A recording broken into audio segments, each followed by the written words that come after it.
Yung nakaraan, 1 loss kami. Sige. Pero champion pa rin. Champion o! Ready? And action. Kami po ang Santukan Tarlac. Ako nga po pala si TJ Castro at ang partner ko po. Ako po si Silver Castro, ng coordinator ng Santukan Tarlac. Also Gaffer, ng aking partner. Tayo nagpapasalamat sa pinamumunuan ng Santukan at kami po ay sinuwerte. Nakuha rin po sa ngayon. Opo. Kahit pulot lang ang mga manok. Ay, sir. Ready? Sino? Gaano kahirap na sumali dito? Na hindi basta-basta to eh. Hindi to basta derby lang eh. Pero isa sa mga kilala. Ang Makutis siya, mahirap. ready? And boss, gaano kahirap lumaban dito sa Santukan? Action.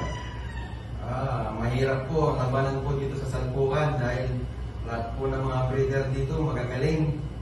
At yung mga nakasagupa po namin dito talaga po Hindi basta-basta. Hindi po basta-basta.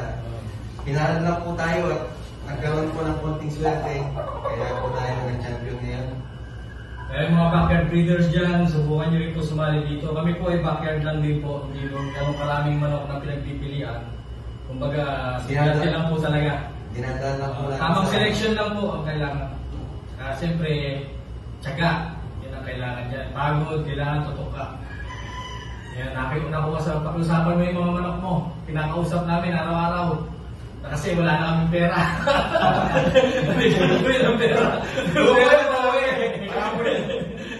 Okay, kasi na kaya gaya nito. Ready? And kaya po salamat. Action. Maraming salamat po sa Santukan. At nagkaroon po kami ng oportunidad na makasali sa kalaban nyo.